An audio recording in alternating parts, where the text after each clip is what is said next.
Uniforme que cambia de talla. Barracas en Hermosillo, Sonora. Era un uniforme antiguo, conservado dentro de una vitrina con llave en una esquina del dormitorio principal de la base. Según contaban los más viejos, pertenecía a un soldado destacado por actos de valor, aunque nadie recordaba con claridad su nombre.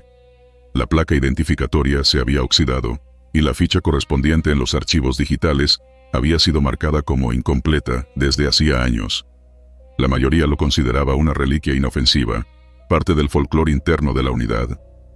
La primera vez que lo encontraron fuera de la vitrina fue una madrugada cualquiera.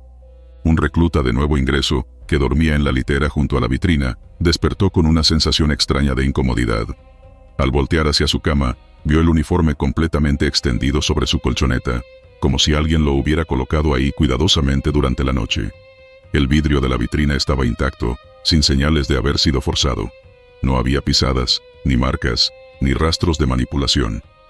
El joven avisó al cabo de guardia, quien, medio adormilado, pensó que era una broma pesada de los veteranos. Lo regresaron a su lugar y cerraron la vitrina. Sin embargo, al día siguiente volvió a aparecer, esta vez doblado sobre su almohada. El recluta aseguraba no haber escuchado ni visto nada. Varios comenzaron a reír, creyendo que se trataba de una novatada. El incidente habría quedado como una simple anécdota, de no ser por lo que ocurrió después. Cuando el sargento encargado del almacén fue notificado y trató de devolver el uniforme a la vitrina, notó que el tamaño no coincidía con el maniquí donde usualmente lo colgaban. La prenda parecía más pequeña, como si hubiera encogido. Revisaron las etiquetas internas, pero estaban desgastadas, ilegibles. Lo dejaron encima de una mesa, mientras resolvían qué hacer. A la mañana siguiente, encontraron el uniforme completamente desplegado. Esta vez sobre otra cama, y visiblemente más grande que el día anterior. Las mangas colgaban, y el pantalón arrastraba en el suelo. La litera donde había aparecido pertenecía a un cabo veterano, que juró haber sentido una presión en el pecho durante la noche, como si alguien se hubiera sentado sobre él. Durante los siguientes días, la rutina en la barraca cambió. El uniforme nunca permanecía en la vitrina. Cada noche aparecía en un lugar diferente. A veces en las literas, otras en el baño, una vez incluso sobre la mesa del comedor con una bota fuera de lugar. Cada vez que alguien lo medía o lo comparaba con ropa reglamentaria, notaban que había cambiado de talla. Algunos días parecía hecho para un niño, otros, para alguien de casi 2 metros de altura. Lo más inquietante fue cuando un recluta decidió colocárselo como broma. Apenas logró meter un brazo cuando gritó de dolor. Los demás corrieron hacia él y lo encontraron pálido, sudando, con marcas rojas en el torso. Dijo haber sentido una presión, como si el uniforme tratara de apretarlo hasta quebrarle los huesos. Nadie volvió a tocarlo directamente después de eso. Ordenaron mantener el uniforme guardado en una caja metálica sellada, pero cada intento falló. En las noches, la caja aparecía abierta, sin signos de forzamiento, y la prenda estaba siempre fuera. Algunos comenzaron a hablar en voz baja de la maldición del uniforme. Otros mencionaban que tal vez el dueño original había muerto en combate de forma injusta, y su espíritu no había sido honrado correctamente. Sin embargo, nadie pudo rastrear su identidad. Cada búsqueda en los archivos electrónicos o físicos sobre ese uniforme conducía a datos fragmentados, nombres tachados o fotografías borrosas. Había una sensación de vacío en torno a su procedencia. Una noche, los sensores de movimiento en la barraca comenzaron a activarse sin motivo. Las cámaras instaladas no mostraban nada anormal, salvo una distorsión breve en los cuadros cuando el uniforme se movía. Las alarmas internas lo registraban como un cuerpo en desplazamiento, pero no había señales visibles. El protocolo de seguridad se activó, y los soldados revisaron palmo a palmo el dormitorio, sin encontrar intrusos ni fallas técnicas. Sin embargo, cada vez que el sistema marcaba una anomalía, el uniforme estaba en un sitio nuevo. El coronel de la base decidió trasladar el uniforme a una instalación de resguardo, un pequeño cuarto con una sola puerta, sin ventanas. Le colocaron cámaras, sensores de proximidad y una caja de acero reforzado. Esa noche, sellaron el lugar con cadena y candado doble. A la mañana siguiente, el uniforme no estaba. Las cámaras mostraban el interior de la habitación vacía. Pero en el primer cambio de guardia del día, apareció de nuevo, extendido sobre la cama del mismo recluta que lo había encontrado la primera vez. Esta vez, perfectamente doblado, con una nota de papel amarillento que nadie pudo explicar. En ella, una sola frase escrita a mano. Aún no me han llamado por mi nombre. Desde entonces, Nadie volvió a intentar moverlo. Las autoridades superiores ordenaron su incineración. Lo llevaron al campo de entrenamiento, armaron una pequeña pira controlada y lo arrojaron entre las llamas. El uniforme ardió, pero un viento fuerte, súbito, obligó a todos a retroceder. El fuego se elevó con un rugido que no parecía natural, y por un instante, los presentes dijeron haber visto una silueta humana de pie entre las llamas, inmóvil, observando. Pasaron semanas sin incidentes. Algunos creyeron que el fenómeno había terminado. Sin embargo, meses más tarde, en otra zona de dormitorios dentro del mismo cuartel, un soldado encontró sobre su cama un uniforme nuevo. Jamás lo había visto antes, y no correspondía a su talla. No había registros de su entrega. Estaba completamente limpio, con una placa oxidada en el pecho sin nombre, y el mismo olor a humo que esa noche. Desde entonces, en cada nuevo grupo de reclutas, siempre hay uno que dice haber sentido que alguien se sienta en su cama al dormir. Siempre hay un uniforme sin dueño en la colchoneta equivocada, y siempre falta una ficha en los registros, como si el ejército tuviera un soldado más del que nadie quiere hablar. Silueta que camina sin cabeza. Estaba asignado al turno de vigilancia nocturna en el perímetro de un complejo de abastecimiento cerca de Tenosique, Tabasco. Desde la medianoche hasta el amanecer, los sensores distribuidos a lo largo de la cerca eran nuestra guía. Luces verdes para sectores despejados, luces ámbar para animales pequeños, y rojo parpadeante cuando se detectaba movimiento de tamaño humano. La tercera noche de abril, a las 3:08 exactamente, según el registro del sistema, los sensores entre los puestos Alfa 4 y Alfa 9 se activaron en secuencia, como si algo estuviera caminando lentamente por el borde del complejo. Al revisar la pantalla térmica portátil, esperaba ver una silueta blanca como corresponde a una fuente de calor. Pero no había nada. La imagen mostraba solamente la vegetación oscura, aunque la alarma seguía sonando. El soldado Reyes, a mi lado, medio dormido, se puso los binoculares de visión nocturna. «Hay alguien afuera», murmuró. Me pasó los binoculares y recorrí el área. Al principio pensé que el dispositivo estaba fallando. Una figura completamente vestida, desde el cuello hasta las botas, se movía entre los árboles, pero no tenía cabeza. Llevaba un uniforme reglamentario, un fusil Galil cruzado al pecho, y caminaba con un paso perfectamente medido, como en formación. Quise gritarle por el altavoz, pero algo en mi garganta se bloqueó. Reyes susurró el nombre que los lugareños usan para esa leyenda, el acéfalo. Habíamos escuchado historias junto al fuego, sobre un soldado sin cabeza que ronda los campos de entrenamiento, pero nunca creímos que fuera real. Tomé valor, presioné el botón del intercomunicador y grité: «Identifíquese ahora mismo». Desde la base central respondieron que habían recibido la alerta y ordenaron interceptarlo. Reyes y yo salimos del búnker con las armas listas. Los reflectores desde las torres atravesaban la oscuridad, pero la figura seguía allí, avanzando sin apuro. Cuando el haz de luz la tocó, no arrojó sombra ni brillo alguno, y aún así, su forma era clara. Avanzamos con cuidado, nuestras botas hundiéndose en el lodo. El aire se volvió denso.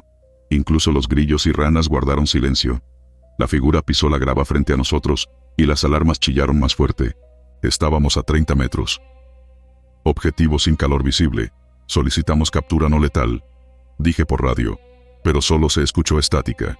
La frecuencia estaba completamente interferida. Reyes rodeó por la derecha y yo por la izquierda. En cuanto nos separamos, la figura se giró hacia él. Reyes apuntó tembloroso. Yo debía dar la orden de advertencia, pero no podía moverme. Escuché un leve tintineo metálico, como si el fusil de la figura golpeara su propio arnés. Se acercaba lentamente. Tiré de Reyes hacia un parapeto de sacos. La silueta se detuvo justo donde él había estado, luego se dio media vuelta y retomó su marcha, activando los sensores mientras se alejaba. Volvimos al centro de vigilancia y descargamos los registros. Las activaciones seguían un patrón exacto, cada 8 minutos, como si estuviera cumpliendo una ronda militar. El teniente Gómez vio los datos y palideció. «Está haciendo nuestro recorrido», dijo. Ordenó refuerzos desde Villahermosa, perros entrenados, drones, y un nuevo escaneo del perímetro. Llegarían al amanecer. La siguiente noche reforzamos la iluminación, y pusimos 4 hombres cada 20 metros. A las 2:57, los sensores se activaron de nuevo en el mismo sector. El reflector iluminó el camino, pero no había nada visible. La alarma se desplazó de puesto en puesto, como siguiendo a un fantasma. El cabo Méndez, en el techo de una camioneta, usaba un dron con zoom óptico. Dijo que veía la silueta, pero el infrarrojo no captaba ningún calor. El rifle parecía brillar levemente al pasar por la luz de la luna, pero la lectura térmica lo marcaba como más frío que el ambiente. Decidimos interceptarlo con una reja de alambre. 4 soldados la colocaron atravesando el paso. Yo observaba desde el centro de control. Cuando la figura llegó a la barrera, alzó una mano y la atravesó sin dificultad. El alambre tembló como si algo lo hubiera cortado, aunque no había contacto visible. Uno de los soldados vomitó en el acto. Dijo que algo helado lo había atravesado. En la mañana siguiente, el terreno tenía marcas profundas en forma de botas, más hondas de lo normal, pero sin rastros de barro desplazado. Tomaron muestras del suelo. Parecía deshidratado, como si lo hubiera congelado un gas frío. Los perros no quisieron pasar por las marcas, y algunos temblaban sin explicación. Buscando en archivos antiguos, hallamos un reporte de los años 90. Un teniente fue secuestrado por un grupo armado mientras hacía su ronda. Días después, su cuerpo apareció sin cabeza, pero con el uniforme intacto. Su recorrido coincidía con el que hacía la figura. Algunos decían que su alma seguía patrullando, obedeciendo órdenes que nunca le cancelaron. El capellán de la base sugirió una limpieza espiritual. Acompañamos al sacerdote Salas con incienso y oraciones, colocándolos cada 30 metros. A las 3 en punto, los sensores comenzaron a sonar. En la mitad del recorrido, el incienso se apagó de golpe, y la figura apareció al final del camino. La antorcha mostró su torso completo, con un cuello desgarrado en donde debía estar la cabeza. No había sangre, solo una oscuridad profunda, antinatural. El sacerdote levantó el incensario. La figura alzó su rifle. Pensamos que iba a disparar, pero en lugar de eso, una ráfaga de aire helado nos azotó. Las luces explotaron, el vidrio llovió sobre el suelo, y el silencio fue total. Cuando se disipó el humo, la silueta había desaparecido. La base cambió después de eso. Nadie hablaba fuerte por las noches. Los nuevos soldados evitaban mirar hacia el perímetro. Aún sin que la figura se presentara, algunos aseguraban oír pasos en la grava, o el clic metálico del fusil al chocar con el arnés. Instalamos un campo electromagnético para detectar cualquier masa sólida. A las 3:06, todo el sistema colapsó. Los fusibles se fundieron. El técnico Calderón dijo que su aliento se volvió visible por el frío. En el suelo, vieron huellas frescas que salían del cuarto de control, y terminaban en medio del patio, como si hubiera desaparecido. La última semana, con una tripulación reducida, ya no intentamos detener a la figura. Solo la observamos. Cada noche entre las 3 y las 4, aparecía. Hacía su recorrido. Las alarmas sonaban, los radios fallaban, las luces parpadeaban. Y al final, se desvanecía. Una madrugada, el sistema de audio captó una voz metálica en la torre beta. La aislamos. Entre el ruido blanco, una frase se distinguía claramente: sigo de guardia. Probamos transmitir mensajes de baja frecuencia, dándole la orden de retirarse. No funcionó. A la noche siguiente, volvió. Al pasar por el mismo punto, dijo otra vez: sigo de guardia. Empecé a pensar que no nos acechaba. Nos cuidaba. Quizás su alma no descansaba porque aún sentía que tenía una misión. Nadie lo decía en voz alta, pero todos lo sentíamos, y lo respetábamos. La última noche que lo vimos, me armé de valor. Cuando lo vimos acercarse por la torre sur, activé el altavoz y dije: gracias por vigilar. La silueta se detuvo, levantó su fusil en posición de saludo. Un viento helado nos envolvió. Y luego, simplemente, se fue. Sin volver. No ha regresado. Pero cada madrugada, justo antes de las 3, el aire se enfría un segundo, como si alguien invisible pasara haciendo ronda. Y todos los que lo vivimos lo sabemos bien. Hay espíritus que no descansan, no por odio, sino por deber. Y ese soldado, aunque ya no tenga rostro ni voz, sigue de guardia. Llama que no quema. Fogata de entrenamiento en Durango. Ocurrió en uno de esos entrenamientos nocturnos rutinarios que parecen inofensivos al principio. El batallón se encontraba desplegado en una zona boscosa del estado de Durango, lejos de caminos principales y sin señal de celular. Nos habíamos establecido por turnos para la guardia nocturna, y habíamos levantado las casas de campaña en un claro lo bastante amplio, como para permitir visibilidad entre los árboles. Como era costumbre, se designó una fogata central para vigilar y calentar durante la madrugada. El fuego fue encendido poco después de las 9 de la noche, utilizando ramas secas del entorno. Todo parecía normal. Las llamas se alzaban vivas, con ese resplandor anaranjado que rebota en los rostros de quienes están cerca. Pero no pasaron ni 10 minutos antes de que uno de los soldados señalara algo raro. El fuego no despedía calor. Al principio se pensó que era una broma o alguna falla perceptiva por el frío de la región, que en esa temporada bajaba de golpe al caer el sol. Pero cuando varios nos acercamos al fuego y extendimos las manos, la reacción fue la misma. No había calor. Podías estar a escasos centímetros y no sentir absolutamente nada. Ni una brisa tibia, ni un leve cosquilleo. Nada.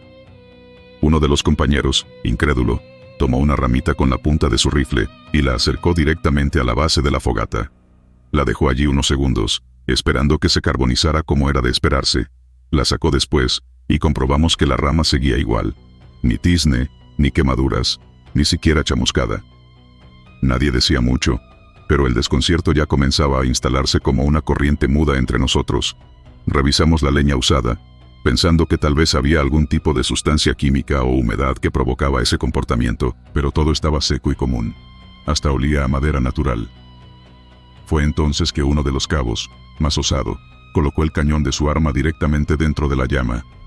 Lo hizo con cuidado, como si esperara una explosión retardada. Nada ocurrió. El metal no se puso al rojo vivo ni se deformó. Siguió intacto. Y mientras todos observábamos perplejos, la fogata seguía danzando, emitiendo su luz sin provocar ningún efecto físico a su alrededor. No había sonido de chisporroteo, ningún crujido. La leña no se partía. Solo estaba la imagen, la apariencia de un fuego, como una proyección. La luz iluminaba los árboles, los rostros, el suelo. Pero no calentaba, no se consumía, no alteraba nada. El comandante de sección ordenó no apagarla y mantener vigilancia durante el resto de la noche. La mayoría evitó acercarse más allá de unos pasos. Solo 2 permanecieron cerca por órdenes directas para observar cualquier cambio. Esos 2 aseguraron que, durante la madrugada, la llama pareció intensificarse en determinados momentos, como si respirara. A eso de las 3 de la mañana, uno de ellos afirmó haber visto figuras moverse al otro lado del fuego, como sombras que no venían de ninguno de nosotros, más altas, delgadas, y que se mantenían al borde de la luz, observando. Cuando intentó alertar al resto, las figuras ya no estaban. Una hora después, otro miembro de la guardia dijo haber escuchado un leve susurro proveniente de la dirección del fuego, aunque no pudo entender las palabras. Eran como fragmentos arrastrados por el viento, pero sin viento real. A esa hora el aire era totalmente inmóvil, y no se sentía siquiera la más mínima brisa. La madera, al amanecer, estaba intacta, como si nunca hubiera ardido. Ninguna ceniza, ninguna brasa. La fogata simplemente desapareció, se esfumó. No se apagó lentamente, ni dejó restos humeantes. De un instante a otro, ya no estaba. Solo quedaba la leña dispuesta en la misma posición en que se encendió. Se tomaron fotografías y se reportó el incidente, pero el documento oficial redactado hablaba solo de fenómeno atmosférico no identificado. Los superiores ordenaron no dar más declaraciones y prohibieron mencionar el hecho en comunicados posteriores.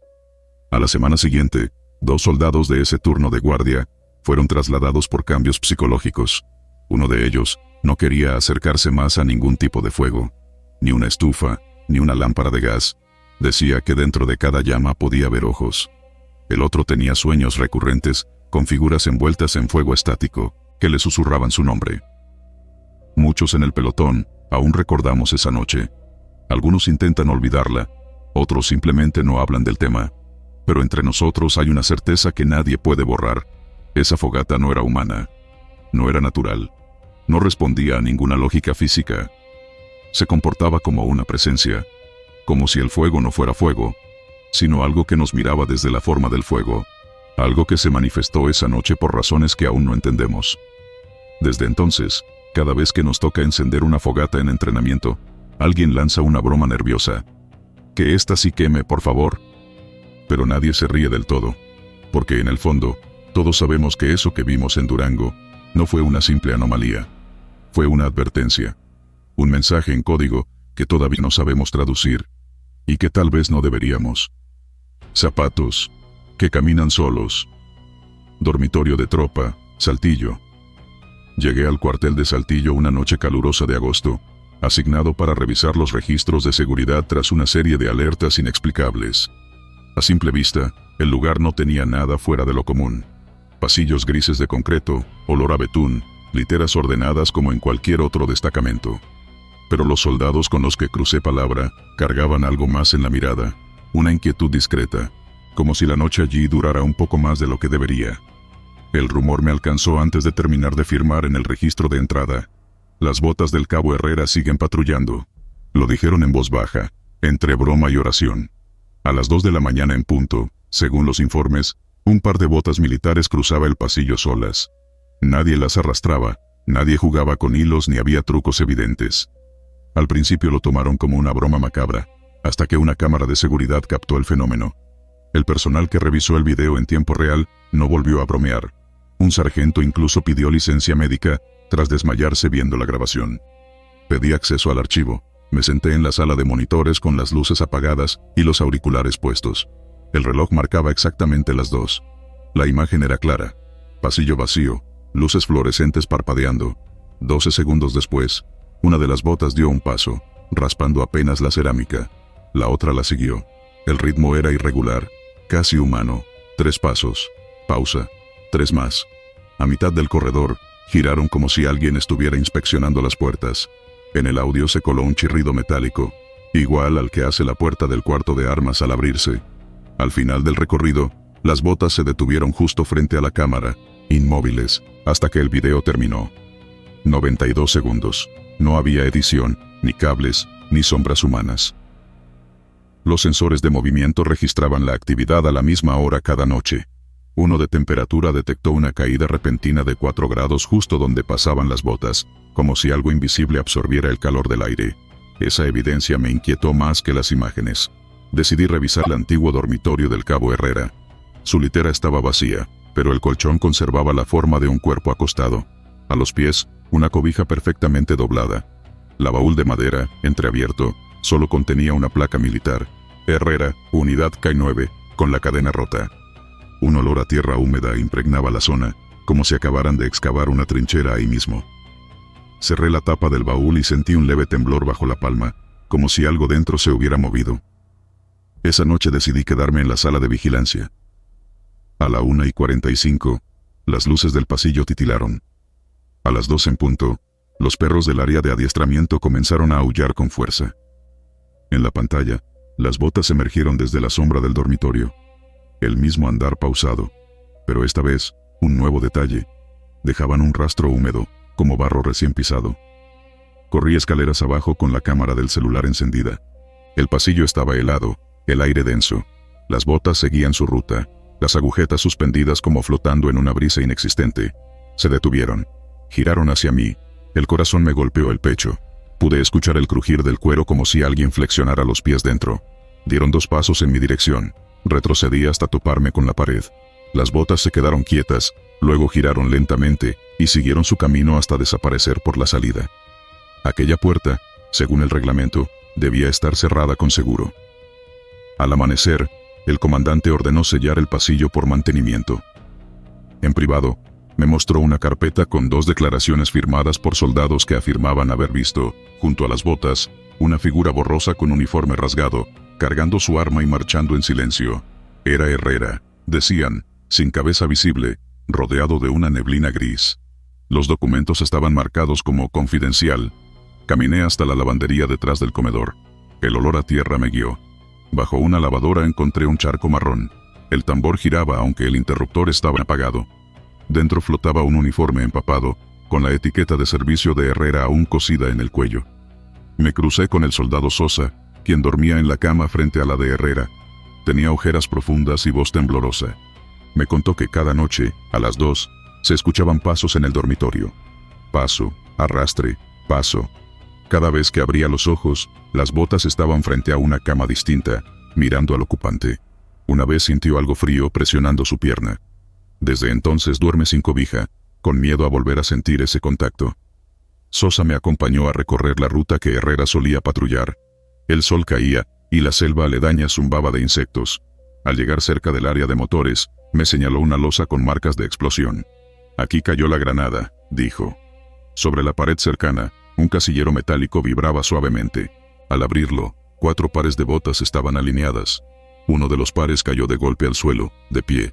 Luego, como si recibieran una orden, comenzaron a moverse, una tras otra, hacia el pasillo. Nadie las tocó. Buscamos al capellán del cuartel. Al escuchar nuestro relato, sacó un cuaderno viejo. Allí había una nota. El cabo Herrera murió con miedo de no cumplir su último recorrido. El padre dijo que a veces los muertos no descansan hasta que alguien termina la misión por ellos. Esa noche, 4 soldados, incluyendo a Sosa y yo, nos equipamos con el uniforme completo. A las 2, iniciamos la patrulla desde el dormitorio. Sentí una presión junto a mi pierna. El paso acompasado de unas botas invisibles marchando junto a mí. Cruzamos los puntos de vigilancia, saludamos a los puestos vacíos, informamos con voz firme como si alguien nos escuchara. Al llegar a la salida, la puerta se abrió sola. Un viento cálido reemplazó el aire helado. Las botas se detuvieron. Luego se acostaron de lado y no volvieron a moverse. Los registros de sensores marcaron una última señal térmica con forma humana, inmóvil frente a la salida. Desde entonces, el pasillo no volvió a registrar actividad. Nadie volvió a ver las botas moverse. Pero los soldados dejan siempre un espacio vacío al pie de la cama. Por si acaso el cabo decide regresar a descansar, finalmente, en paz. Carpa que desaparece. Campamento móvil Chiapas. Durante una operación de vigilancia en una zona boscosa cerca de la frontera, el pelotón médico montó su carpa a unos 30 metros del núcleo principal. Era una estructura estándar, reforzada, con instrumental quirúrgico, 2 camillas, medicamentos básicos y luz interna con batería independiente. La rutina era clara. Cada noche, 2 elementos se turnaban para custodiar la zona y se dejaban cámaras térmicas activas enfocando el perímetro. Todo empezó una madrugada, cuando el centinela reportó por radio que la carpa médica ya no estaba en su lugar. El oficial de guardia pensó que se trataba de un error visual por la niebla o el cansancio, pero al ir al punto señalado, encontró que, en efecto, el claro donde debía estar la tienda estaba vacío. No había huellas, ni arrastre, ni rastro de que se la hubieran llevado. 3 minutos después, la estructura reapareció, idéntica, como si nunca se hubiera ido. El incidente se reportó como una confusión. Sin embargo, la madrugada siguiente volvió a suceder. El mismo centinela, ya con compañeros como testigos, presenció cómo la carpa se desvanecía. Esta vez, lo grabaron con una de las cámaras portátiles. En la reproducción se veía un parpadeo repentino, una interferencia, y después el lugar vacío. Al regresar la imagen, la tienda ya estaba de nuevo. Alarmados, el comandante pidió que se instalara una cámara infrarroja fija, apuntando directamente a la entrada de la carpa. Esa tercera noche, nadie durmió del todo. Cuando la estructura volvió a desaparecer, el grupo corrió al monitor para ver la grabación en tiempo real. La imagen se desestabilizó, como si algo hubiese bloqueado la señal térmica. Al revisar la grabación cuadro por cuadro, se distinguió, durante un solo segundo, la silueta de una persona dentro de la carpa, de espaldas, inclinada sobre la camilla. Parecía estar manipulando instrumentos. Llevaba un uniforme quirúrgico verde oscuro, con una gorra antigua y cubrebocas de tela. Su postura era profesional, segura. Pero lo más inquietante fue que el instrumental, que siempre se dejaba ordenado al terminar las jornadas, aparecía cada mañana en distinta posición. Tijeras movidas, jeringas vacías, vendas abiertas, y una vez incluso se encontraron restos de líquido salino usado, aunque nadie había atendido a ningún herido durante la noche. Uno de los médicos, inquieto, revisó archivos del ejército de campañas anteriores en la región. Encontró una imagen borrosa de un cirujano militar destacado en la zona durante la década de los 60, cuando la guerrilla aún operaba en la zona montañosa. Al mostrar la fotografía impresa al pelotón, varios coincidieron en que era el mismo hombre que se veía fugazmente en la grabación. Los días siguientes se multiplicaron los rumores entre la tropa. Algunos aseguraban que escuchaban el chocar de metal durante la madrugada, como pinzas golpeando una bandeja. Otros dijeron que la luz interna de la carpa, apagada desde fuera, se encendía sola. Hubo incluso un enfermero que afirmó haber visto sombras moverse tras la lona cuando se acercó por agua durante la guardia. Una noche, un soldado que intentó entrar justo durante la desaparición, perdió el conocimiento al cruzar el umbral. Sus compañeros lo arrastraron fuera cuando la tienda reapareció. Despertó desorientado y con la nariz sangrando, sin poder recordar lo sucedido. Solo repetía que había visto una mesa de operaciones, y a alguien diciéndole: «Quieto, aún no estás listo para partir». Tras ese incidente, se desarmó la carpa y se reubicó el campamento. El fenómeno no volvió a repetirse en otra locación. Sin embargo, quienes estuvieron presentes durante esas noches aseguran que el médico sigue apareciendo en las grabaciones antiguas, como si quedara atrapado en el registro digital, trabajando eternamente en una carpa que no pertenece al presente. En los informes oficiales, el fenómeno fue clasificado como interferencia electromagnética, sin causa aparente. Las grabaciones fueron archivadas bajo el folio de actividad anómala no hostil, pero en los pasillos del cuartel, aún se comenta en voz baja que nadie quiso usar esa carpa de nuevo, ni siquiera como repuesto. Hasta el día de hoy, permanece guardada en almacén con una etiqueta escrita a mano: «Carpa médica no asignar». Y cada cierto tiempo, sin explicación, la alarma de movimiento de ese depósito se activa a las 3 en punto de la madrugada. Cama que aumenta de peso. Barracas Querétaro. En las instalaciones militares de Querétaro, hay una zona de barracas con literas de 2 niveles, alineadas en filas limpias, donde el silencio nocturno solo es interrumpido por el murmullo lejano de insectos y el sonido intermitente de pasos de guardia. Fue en ese ambiente donde empezó a surgir un fenómeno extraño, relacionado con una sola litera, la del segundo nivel, más cerca del tragaluz, con vista parcial hacia la puerta del baño. Todo comenzó con una queja aparentemente menor. Uno de los soldados notó que el marco metálico de su cama se estaba deformando ligeramente. La base de la litera superior parecía doblarse, como si aguantara un peso excesivo. Al principio, se pensó que era desgaste del material o alguna soldadura mal hecha, pero el peso que soportaba no tenía sentido. No había nadie durmiendo en la cama superior. Durante una inspección rutinaria, el encargado del área pidió que trajeran una báscula de plataforma. Al colocarla debajo de las 4 patas de la litera, el registro mostró un peso muy por encima de lo normal, aproximadamente entre 70 y 90 kilos adicionales a lo que debía marcar. Cambiaron las sábanas, quitaron el colchón, incluso desatornillaron la base. Nada parecía afectar el peso invisible. No había nada encima, ni objetos ocultos, ni materiales añadidos. El fenómeno se repitió varias noches. Siempre entre las 12 y las 3 de la madrugada, la estructura de la cama crujía como si alguien se acomodara sobre ella. Pero nadie estaba ahí. Aún así, el marco se hundía ligeramente, como bajo una presión continua. Uno de los sargentos propuso que alguien durmiera en esa cama para observar directamente el fenómeno. Un joven militar voluntario aceptó. Subió con cierta burla en el rostro, intentando minimizar el temor que los demás empezaban a sentir. Llevaba una linterna de cabeza y un pequeño grabador de voz. Durante los primeros minutos, no ocurrió nada. Sin embargo, cuando las luces se apagaron y los demás comenzaron a dormirse, el ambiente se volvió denso. El soldado empezó a sentir un frío anormal. Su propio cuerpo generaba vaho al respirar, como si la temperatura bajara solo sobre él. Entonces, según su testimonio, sintió como el colchón se hundía a su lado, como si alguien más se acomodara en la cama. La presión fue gradual, casi cuidadosa. Luego, sintió unos brazos rodearlo lentamente desde atrás, envolviéndolo con suavidad. No fue una sensación violenta, todo lo contrario. Era un abrazo lento, firme, casi íntimo. Él quiso incorporarse, pero su cuerpo no respondía. Un peso lo mantenía fijo al colchón. Cuando pudo reaccionar, gritó. Varios compañeros se despertaron y encendieron las luces. Lo encontraron sudando, temblando. A simple vista, no tenía heridas visibles. Pero al revisarlo, sus brazos tenían marcas semicirculares, como si unos dedos largos lo hubieran sujetado con fuerza. No eran moretones normales, eran profundos, simétricos, como grabados por presión constante. Desde esa noche, la litera fue abandonada. Nadie quería usarla. Se intentó trasladarla a otro dormitorio, pero el fenómeno persistía. Dondequiera que la colocaran, volvía a marcar el exceso de peso. Un capitán sugirió reemplazar toda la estructura.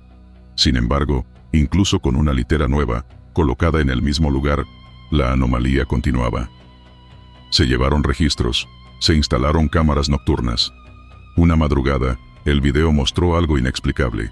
Entre sombras, se distinguía una figura borrosa sentada en la litera superior, quieta, sin rostro reconocible.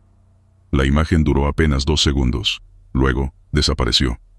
Lo más inquietante no fue la figura, sino lo que ocurrió después. Durante los siguientes minutos, El sensor térmico detectó una zona fría exactamente donde esa silueta había estado. No fue la única noche en que apareció. En total, las cámaras la captaron 3 veces en un mes. Siempre en la misma posición. Siempre en completo silencio. Nunca descendía de la cama. Nunca se movía más allá de una leve oscilación, como si respirara.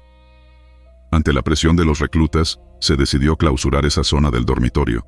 Nadie quería pasar cerca durante la madrugada. Los rumores se multiplicaron. Algunos decían que era el espíritu de un soldado que había fallecido en esas instalaciones años atrás, en circunstancias desconocidas. Otros aseguraban que se trataba de un ente que se alimentaba del calor humano, que buscaba compartir la cama para absorber algo más que temperatura. Una madrugada, uno de los soldados de guardia nocturna aseguró haber visto una escena aún más perturbadora. Desde el pasillo, notó que la litera temblaba levemente. Al observar con más detenimiento, afirmó ver cómo la sábana superior se movía sola, hundiéndose lentamente en el centro, como si un cuerpo invisible se recostara. Luego, la tela se levantó en la zona del pecho, como si respirara. No hubo viento. No hubo corriente de aire. La sábana subía y bajaba con el ritmo exacto de una inhalación. El soldado retrocedió, bloqueando la vista con la puerta, y no volvió a mirar. En un último intento por entender el fenómeno, se convocó a un parapsicólogo militar retirado. Se le permitió pasar una noche entera en las barracas. Colocó sensores de presión, grabadoras, cámaras térmicas y sensores de campo electromagnético. Durante las primeras horas, todo estuvo en calma. Pero a las 2:47 de la madrugada, los sensores de presión registraron un aumento repentino de peso. El campo magnético se alteró durante exactamente 1 minuto y 42 segundos. Lo más impactante fue lo que grabó la cámara de sonido ambiente. Se escuchaba una especie de respiración suave, con un silbido al final, como si la entidad tuviera problemas para exhalar. Luego, en voz baja, se registró una frase entrecortada. La reproducción original fue clara. «No me dejes solo». Nadie pudo explicar de dónde provenía esa voz. Ninguno de los presentes habló durante la grabación. A partir de ese evento, el área fue sellada oficialmente. La litera fue retirada en su totalidad. Se llevaron los restos metálicos y la madera para ser fundidos. Pero incluso después de eso, algunos soldados afirmaban que, al pasar frente a la puerta clausurada, se oía a veces un crujido metálico, como si la cama aún estuviera allí, esperando que alguien más se atreviera a dormir en ella. Mensaje grabado en los cascos. Base en Tamaulipas. La madrugada era espesa, con el aire denso como si presintiera algo. El turno de guardia había comenzado puntual. Los 10 soldados del pelotón estaban asignados en la periferia del campamento. No era una noche distinta a otras. Rutina estricta, poco ruido, ambiente tenso como suele ser en esa zona de operaciones. A las 3 de la mañana, un sargento ordenó inspección relámpago de equipo. Fue entonces cuando se notó el detalle que encendería la inquietud colectiva. Uno de los reclutas, al ajustarse el casco, descubrió con extrañeza un grabado interno. Era una palabra escrita con lo que parecía ser hollín o carbón endurecido. «No voltees». En cosa de minutos, el resto comenzó a revisar los suyos. Todos, sin excepción, tenían la misma frase escrita en el interior, en letras idénticas y bien marcadas. No estaban allí el día anterior. No había señales de ingreso forzado al depósito, donde se guardaba el equipo. Nadie más había manipulado esos cascos. Primero pensaron que era una broma de mal gusto, quizá una forma de iniciación. Pero la seriedad con la que cada uno negó haberlo hecho, hizo que el ambiente se tensara aún más. Nadie se reía. Uno de los oficiales, intentando descomprimir la situación, les ordenó continuar con sus rondas. Apenas 1 hora después, mientras uno de los soldados inspeccionaba una sección del perímetro por detrás del comedor de campaña, giró instintivamente la cabeza. No hacia atrás, sino hacia el bosque. Al escuchar un crujido, cayó al suelo de golpe, rígido como tabla. Sus compañeros corrieron de inmediato. Respiraba, tenía los ojos abiertos, pero no respondía a estímulos. Lo llevaron de regreso a la carpa médica. Despertó 15 minutos después, empapado en sudor. Lo único que dijo una y otra vez fue: «La cara estaba al revés. La cara estaba al revés». No dijo más esa noche. Desde ese momento, nadie volvió a mencionar los cascos. Pero algo cambió. Al siguiente amanecer, cuando el soldado afectado fue interrogado formalmente, solo recordó haber girado tras un sonido. Aseguraba haber visto a una figura parada entre los árboles, inmóvil, pero con el rostro descompuesto, los ojos abajo, la boca en la frente, y una sonrisa que no terminaba nunca. Los altos mandos atribuyeron el caso a estrés agudo, pero 3 días después, otro soldado, sin haber escuchado directamente la historia del primero, sufrió un episodio similar. Esta vez ocurrió en los baños portátiles, justo al salir. Dijo que sintió como si alguien lo observara por detrás, y al mirar rápido por el espejo roto junto al lavabo, vio un rostro reflejado que no era el suyo, sino el de una mujer, con los ojos de lado y la quijada desencajada. Él también desmayó, pero al despertar no hablaba. Solo escribía sobre su pierna con un marcador. No era humana, no era humana, no era humana. Los cascos fueron confiscados esa misma tarde. Se envió un informe restringido a la base central en Reynosa. Nunca hubo respuesta oficial. Los cascos desaparecieron de los inventarios, pero quienes los usaron aseguraban que por las noches seguían sintiendo presión sobre la cabeza, como si aún los llevaran puestos, aunque ya no estuvieran allí. Uno de los testigos más reservados del grupo confesó en voz baja que, al dormir, escuchaba respiraciones dentro de su casco, cuando lo tenía colgado a un lado. Decía que el sonido era pausado, pero no el suyo. Durante una revisión nocturna en la tercera semana tras el incidente, una patrulla de 2 hombres reportó por radio haber visto a alguien de uniforme militar entre las sombras, a unos 50 metros del almacén. La silueta estaba inmóvil, de pie, mirando directamente hacia ellos. Al acercarse, no había nadie. Solo dejaron marcado en el reporte: silencio total y marcas de botas donde no debía haberlas. Las cámaras de vigilancia de esa zona, instaladas hace poco, grabaron un evento que fue borrado 2 días después por orden directa del superior. Sin embargo, uno de los operadores logró guardar una copia clandestina. En ella se veía claramente, a las 2:47, como uno de los cascos confiscados se movía solo sobre la mesa, girando lentamente, hasta quedar con la parte interior de frente a la cámara. Al hacer zoom, se distinguían las palabras una vez más. No voltees, pero esta vez, escritas con lo que parecía ser sangre seca. Las imágenes no llegaron a manos del resto del pelotón, pero la historia circuló por la base. Hubo quien empezó a dormir sin casco, quien pidió su baja, y quien simplemente decidió no dormir en absoluto. Una semana después, un recluta desapareció durante su ronda. No hubo rastros, ni señales de lucha. Solo encontraron su casco, en medio del campo de prácticas, completamente limpio, salvo por una nueva frase escrita adentro: ya volteó. Desde entonces, nadie vuelve a usar equipo sin revisarlo antes. Muchos sellan el interior con cinta o inscripciones propias, como si eso los protegiera de lo que sea que quedó impregnado. La base continúa operando, pero los veteranos saben que ese lote de cascos, 10 en total, nunca fue reemplazado. Solo desapareció. Algunos creen que no era una broma, ni alucinación colectiva, sino una advertencia. Una de esas que no se entienden, hasta que ya es demasiado tarde. Lo cierto es que cada vez que alguien nuevo llega al campamento, los demás guardan silencio al entregar el uniforme. Y si alguna noche alguien grita, no voltees, en medio de una patrulla, más vale obedecer, aunque la curiosidad te consuma por dentro. Porque si ves la cara, ya no hay vuelta atrás. Paso de guardia que no coincide. Torre de Vigilancia, Yucatán. Durante varias semanas, la torre de vigilancia del destacamento en el sur de Yucatán comenzó a registrar algo fuera de patrón. El primer indicio fue mínimo. El soldado de turno nocturno reportó haber escuchado pasos sobre la grava del perímetro, cuando aún faltaban 2 horas para el cambio de guardia. Pensó que tal vez uno de sus compañeros había salido antes de tiempo, pero al encender la linterna, no había nadie. Al siguiente día, lo mismo ocurrió, pero esta vez, los pasos se escucharon rodeando la base de la torre, como si alguien caminara en círculos. Revisaron los sensores de movimiento instalados en la zona, pero no registraron ninguna alteración. Las cámaras tampoco mostraban figura alguna. Lo inquietante fue que los pasos se escuchaban claramente incluso dentro de la cabina, como si retumbaran en el metal. Ningún animal o fenómeno natural los justificaba. Comenzaron a rotar a diferentes vigilantes para evitar sugestión o fatiga. Todos escuchaban lo mismo. Siempre entre las 3 y las 4 de la madrugada. Pasos firmes sobre grava suelta, deteniéndose cada cierto tiempo, como si el algo que caminaba se detuviera a mirar. Algunos soldados creyeron que era una broma pesada. Se hizo una inspección completa de la torre, la escalera y el perímetro. Nada. Entonces, decidieron grabar. Una madrugada colocaron un grabador de audio escondido junto a la base de la torre, y lo activaron antes de subir. Esa noche los pasos se escucharon nuevamente. Cuando amaneció, revisaron la cinta esperando confirmar lo que ya sabían. Y lo hicieron. Pero había algo más. En la grabación, no solo se oían los pasos, se oía, claramente, el arrastre de algo metálico detrás de ellos, como cadenas.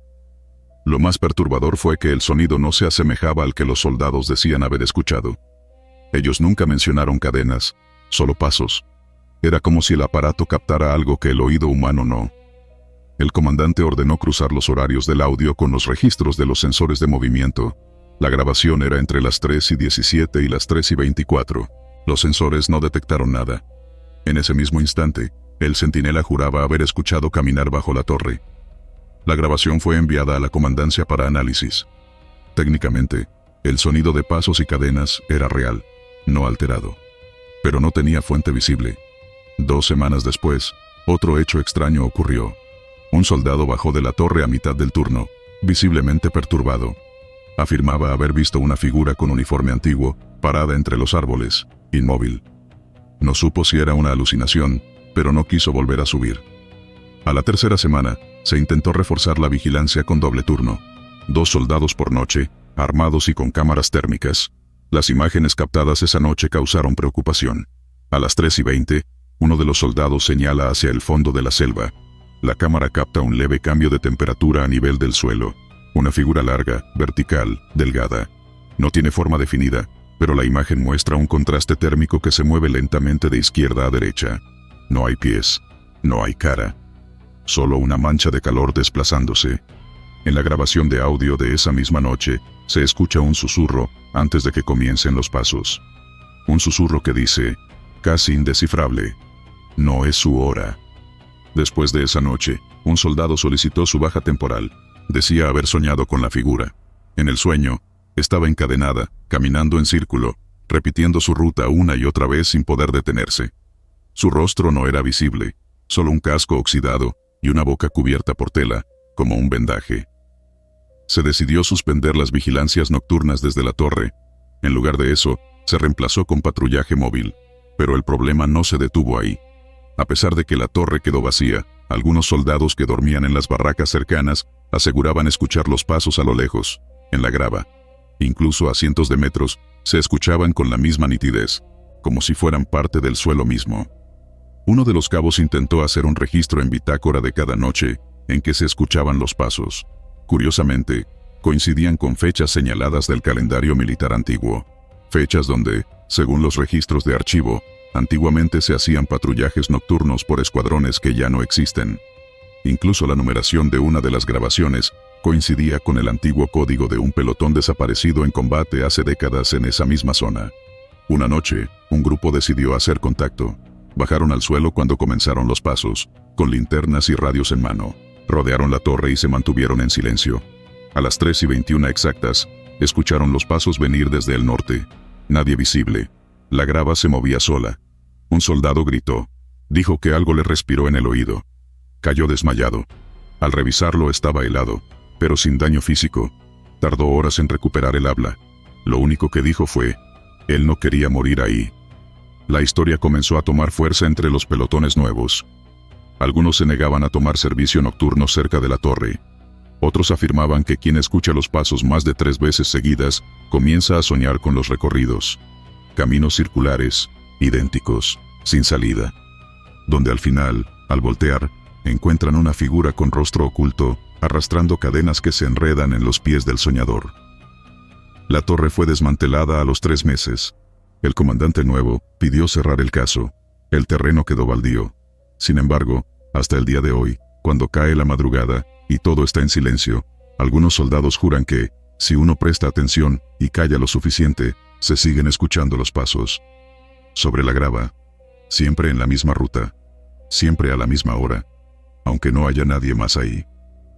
Y en las grabaciones, aún se escuchan las cadenas.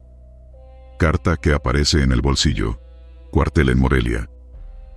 Era una tarde tranquila de formación en el cuartel de Morelia, cuando se dio el primer caso. Un recluta, al momento de cambiarse el uniforme para el entrenamiento físico, Encontró en el bolsillo interior de su chaqueta una hoja doblada en 4. Pensó que era una nota de broma, quizá de alguien del dormitorio, pero al desplegarla, su rostro cambió de inmediato. La carta estaba escrita con pluma fuente, en papel ligeramente amarillento por el tiempo. No tenía membrete ni destinatario. Decía: no lo hiciste bien la primera vez, inténtalo ahora. Abajo, había una firma ilegible y una fecha que lo descolocó. Era de 3 días antes de su ingreso al ejército, una fecha en la que, según él, estaba en casa, sin contacto con nadie más que su familia. Lo reportó como un hallazgo curioso. Nadie le creyó. Dijeron que era algún tipo de broma o una excusa para desviar su atención del entrenamiento. Pero 2 días después, un segundo soldado encontró una carta idéntica en el bolsillo de su pantalón de gala. Mismo mensaje, mismo papel, misma fecha en el pasado reciente. En menos de una semana, se contaron 7 casos. Todos los soldados afectados eran de distintas compañías y no compartían dormitorio. Ninguno recordaba haber recibido papel o tener esa caligrafía. Los instructores ordenaron una revisión completa de armarios, mochilas, escritorios y objetos personales, pero no se encontró material similar. Las cámaras de seguridad tampoco revelaban movimientos extraños en los dormitorios. Uno de los soldados, con antecedentes de ansiedad, sufrió una crisis cuando recibió su carta. Le dijo a un compañero, entre lágrimas, que el mensaje le recordaba algo que prefería olvidar. Yo sabía a qué se refería, murmuró antes de encerrarse en el baño por más de 1 hora. Cuando salió, tenía los nudillos sangrando de golpear las paredes. El asunto llegó a oídos del comandante de la zona, quien ordenó abrir una investigación interna. Se interrogó al personal administrativo, se revisaron los archivos y se cruzaron datos sobre las fechas escritas en las cartas. Había una coincidencia preocupante. Todos los mensajes estaban fechados entre 2 y 5 días antes de que los soldados pisaran el cuartel por primera vez. Un psicólogo militar fue asignado para conversar con los afectados. Algunos se mostraron tensos, otros abiertamente asustados. Uno de ellos confesó que en el pasado había tenido pensamientos oscuros, pero que su ingreso al ejército había sido un intento de redención. La carta parecía saberlo, dijo, sin levantar la vista. A medida que pasaban los días, los hallazgos comenzaron a tornarse más inquietantes. Un soldado encontró una nueva carta debajo de su almohada. No era una copia del primer mensaje. Esta vez decía: esta vez no tendrás otra oportunidad. Nadie más en su dormitorio aseguró haberla visto, ni haberla colocado ahí. Otro encontró el mensaje dentro de una cantimplora cerrada, la misma que había rellenado personalmente esa mañana. No lo hiciste bien la primera vez, repetía, y el papel estaba húmedo pero intacto. Se ordenó entonces una vigilancia rotativa durante la madrugada. Guardias en pasillos, sensores en accesos, cámaras de visión nocturna. Todo estaba controlado. Aún así, al tercer día de vigilancia, un sargento encontró una hoja doblada dentro de su guante, mientras se alistaba para el entrenamiento. El mensaje era el mismo. No había forma lógica en que alguien lo hubiera colocado ahí. Los soldados comenzaron a inquietarse. Algunos dormían mal, otros evitaban ponerse sus uniformes sin revisarlos primero. Un par de ellos solicitó ser trasladado a otras zonas del país. El comandante negó las solicitudes. Una madrugada, uno de los jóvenes fue encontrado dormido en posición fetal, dentro de la armería. Tenía la carta arrugada en la mano. Cuando lo despertaron, se puso violento, gritando que ya no quería intentar otra vez. El fenómeno ya no podía ocultarse. Se compartió la situación a los altos mandos regionales. Un equipo de inteligencia llegó al cuartel para descartar sabotaje o intervención psicológica externa. No encontraron indicios de sustancias ni mensajes codificados. Las cartas no tenían huellas. El papel no coincidía con ninguno en la base. Se decidió quemar todas las cartas halladas. Un grupo de oficiales llevó las hojas al campo de instrucción para incinerarlas. Las llamas consumieron el papel rápidamente, pero uno de los soldados que observaba desde lejos afirmó que, por un segundo, antes de que se deshicieran, los mensajes parecían haber cambiado. Vi mi nombre, aseguró. Mi nombre estaba al final, justo antes de desaparecer. Las cámaras de ese momento no registraron nada fuera de lo común. El fuego ardió con normalidad. No se detectó humo extraño, ni sustancias químicas en el papel. Pero esa misma noche, 2 soldados afirmaron haber tenido el mismo sueño.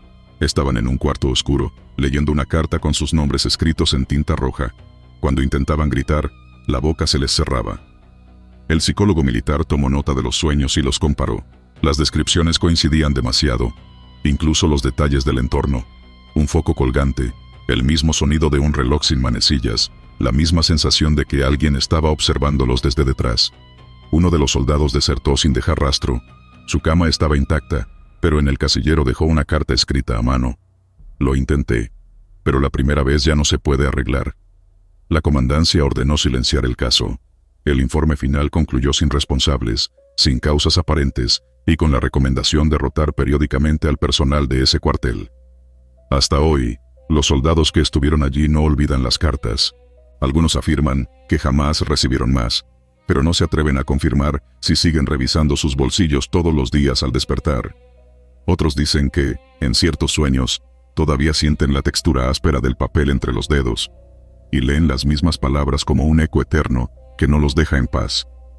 Y aunque nadie lo dice en voz alta, en cada generación de reclutas en ese cuartel, al menos uno termina encontrando una hoja amarillenta con un mensaje breve y una fecha que jamás debería estar escrita ahí.